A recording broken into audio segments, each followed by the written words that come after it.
How do people get what they want? Is it even possible to get what we want when we have limited time and money? If I tell you I found the secret to how you can get what you want, you might not believe it. Here is the secret. You can have what you want if you learn how to think in the right way. I found the secret in this book, The Science of Getting Rich by Wallace Waltz. In the book, he says it is perfectly right to want to be rich, and he helps your mind to get to the right place to do so. There is nothing wrong with wanting to get rich. There are many people who have mixed emotions about money that somehow it's wrong to want more. Wallace says not wanting more is actually abnormal. It's completely right to want more. This is how we rise to our highest potential. Deep down, we all want to be all we could be. Wallace says by being the best you can be, you can help others to become the best they can be. Let's look at 4 key lessons that I learned from the book on how to acquire more riches. Key lesson number 1. The power of thought. Wealth springs from thought. See the things you want as if they actually were around you all the time. See yourself as owning and using them. Make use of them in your imagination, just as you'll use them when they are your tangible possessions. You'd likely heard about the power of visualization, about athletes who visualize the successful outcome of their competition, about public speakers who visualize their presentations before they actually give it. Wallace says that visualization can have an extraordinary effect on your ability to create wealth. All the forms that man fashions with his hands must first exist in his thought. He can't shape a thing until he has thought that thing. Man can form many things in his thought, and by impressing his thought upon formless substance can cause the thing he thinks about to be created. In other words, thoughts become things. You must be very specific with your thoughts and goals. Also, if you have doubts, you must be diligent about casting those aside. Focus on abundance rather than on a scarcity in your thoughts. This is an absolute key to your success. Do you have a clear goal for your financial success? Remember, you can't hit a target if you don't know what it is. Key lesson number 2. Gratitude matters. Being thankful brings even more. There is a law of gratitude, and it is absolutely necessary that you should observe the law if you are to get the results you seek. The law of gratitude is a natural principle that action and reaction are always equal and opposite directions. When you are thankful for what you already have, more abundance will come your way. When you are imagining your goals, not only imagine them as if you've already attained them, but also express your gratitude for their attainment. Wallace tells us, many people who order their lives rightly in all other ways are kept in poverty by their lack of gratitude. Having received one gift from God, they cut the wires which connect them with Him by failing to make acknowledgement. Think about it. Why would the universe give you more if you are not grateful for what you already have? No matter what your spiritual belief, it seems logical that if you are generally ungrateful, the negative energy that you are putting out into the world is not likely to draw positive energy and abundance your way. This principle holds true in almost every area of life. If you are not feeling and expressing gratitude with the people in your life, if you are taking them for granted, it's pretty likely that the relationship will start to go backward rather than flourishing.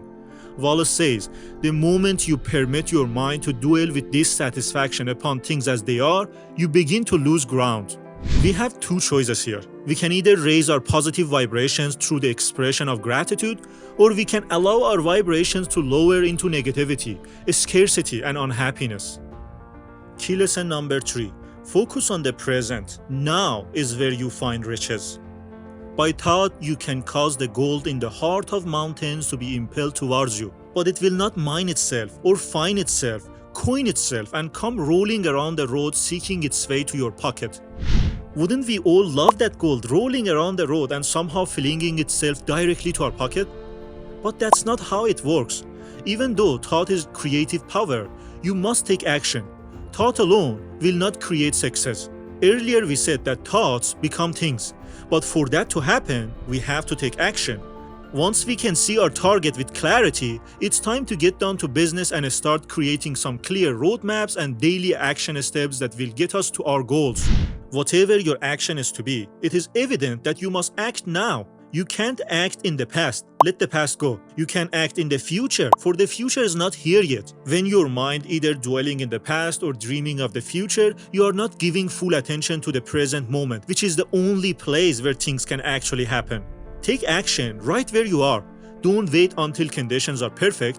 You can make changes right now in whatever situation you're in. Key lesson number 4. Efficient action. Every day is a success or a failure. Every day is either a successful day or a day of failure, and it is the successful days which get you what you want. If every day is a failure, you can never get rich. While if every day is a success, you can't fail to get rich. In the science of getting rich, we are reminded of the power of efficiency. In fact, Wallace says we should look at each act as a success or failure. Every inefficient act is a failure, and if you spend your life doing inefficient acts, your whole life would be a failure. When you think about it, life comes down to a series of actions that, while strung together, become your days, your weeks, your months, years, and ultimately your life. You might not think too much whether you're being efficient with your actions today, because, well, tomorrow is another day. However, if you take Wallace's point of view that every day is either a successful day or a day of failure, then the scoreboard is viewed differently and with a little bit more urgency.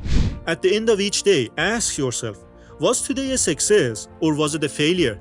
Did you take efficient actions on your most important goals, or were you inefficient and wasted too much time? What can you do differently tomorrow? Most of it depends on your doing very simple acts that can open the door of opportunity for great possibilities. So to summarize, first, all riches originate in our mind. Second, the more you are grateful, the more you will have to be grateful for. Third, present moment is all there is to find riches. Fourth, every day is either a success or a failure. There we have it, Wallace's inspiring guide to increasing your wealth. The universe wants nothing more than for you to live an abundant life, and you should embrace your natural desire to be rich. I have prepared a one-page infographic summary of the book. Click the link below and I will be happy to send it to you. Hope you enjoyed this video just as much as I did. Thank you so much for joining me. I look forward to sharing more wisdom soon.